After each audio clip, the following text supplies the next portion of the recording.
Should I take this seriously? I think it's disgusting, but it's absolutely hilarious that anybody would think this.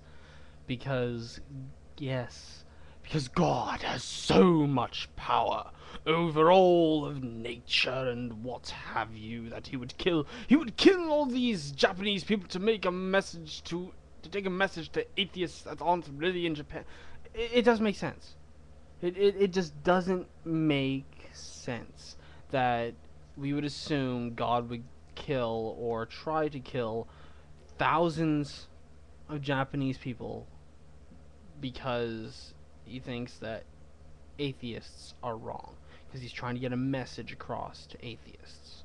That doesn't make sense, especially when you consider one of the 10 fundamental traits of God, I believe it was 10, is the fundamental trait of perfectly morally good. No matter his reason, divine, mundane, whatever, no matter his reason, he could not justify that. He could not justify the deaths of thousands of people to get a message to atheists. I can't go into too much detail on this because I can't take it seriously. I mean, this is so out there. You can't even think that the Pope, you can't think that any religion that has fanatics, unless it's the fanatics alone and the fanatics that are ruling the religions, which I'm convinced are not, but I can't prove that. Unless it is the fanatics that are running the religions of the world, none of the religious heads could possibly believe this. There's no way they could possibly believe that their god or their gods or whatever they have for deities or worship would cause such devastation just to get a message across.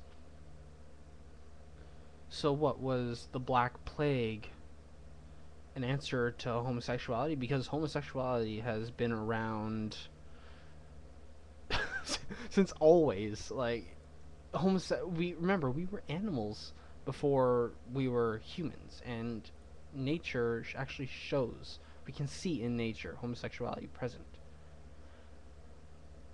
The same thing is true for tons of tendencies. We question our faiths. It's natural. And why should we assume for a moment that our religion is so much better that our God would kill things just to get that message across? What is that? What God, unless it was a satanic God, would do that? I am not faithful. I was raised very heavily on Christian values. I was raised very heavily also on the values of equality, on values of equity, on values that state we cannot all live together if we are trying to kill one another.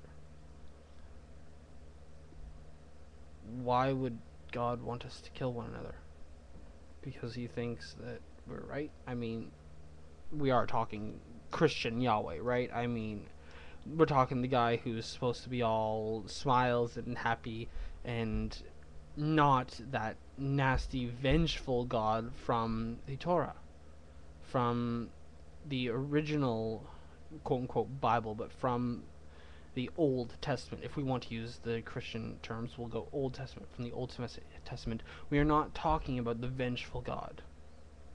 Or if we are, then then obviously the picture of the Christian God is wrong, because the Christian ideal of Yahweh completely contradicts the original Jewish contradiction or interpretation of Yahweh. If we are assuming that God is all powerful, that God is all knowing, that God is perfectly good, and that he cannot make mistakes, then there is no way he would kill or try to kill and ruin the lives of thousands of people that have no effect on him, that have no bearing on his way of life. So I assume that the next natural disaster, if the next natural disaster hits Seattle, or if there's a 9.3 or something in, say, Los Angeles.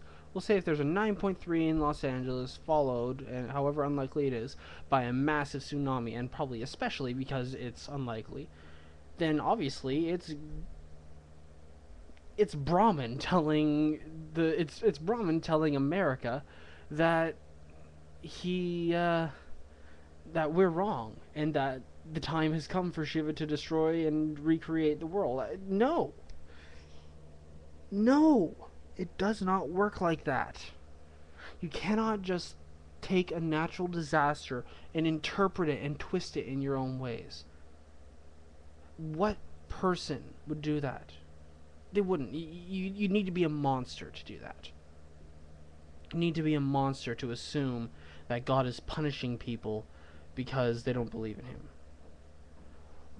If God truly is loving, as we assume a father should be, and that raises up a whole host of different questions on whether God should be a man or a woman, or whether he can be a man or a woman.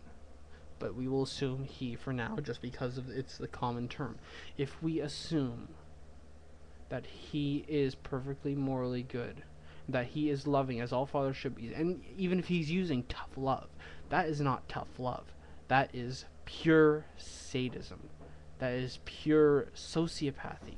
You cannot claim that any god will kill things just to get a message. God is not a dictator. God is not a killer. God is, if we are taking this stance, God is a father. He is nurturing. He is trying to get us to go in a certain way. I don't believe he is. I'm an atheist. It really doesn't matter to me, but coming from the Christian perspective, he's trying to get us to follow him. What would make us follow him if he's killing things? Why would we follow a god that is trying to kill things? Because he's killing us? Because we should feel threatened that if we don't follow him, that we will die and he will kill us or something and we'll all be damned to hell? You know what?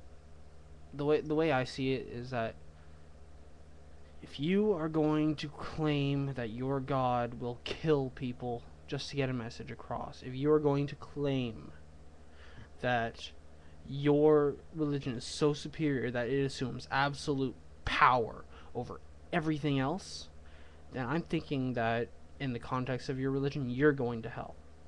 Because there is no way, absolutely no way, that you could possibly believe that and still keep a conscience. I'll leave it at that. I don't know whether I should take this seriously or whether I should just laugh it off, because this is crazy.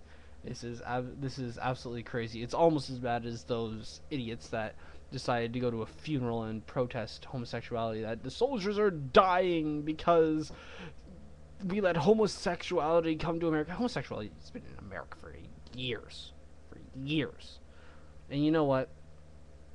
Atheists will be too. God is not a dictator.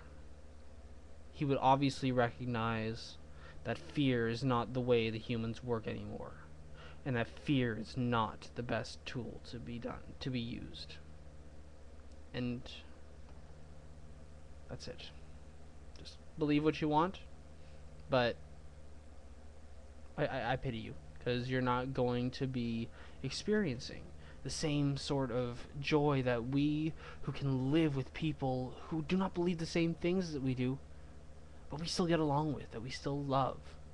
You're going to miss out on that joy, and for that, I pity you.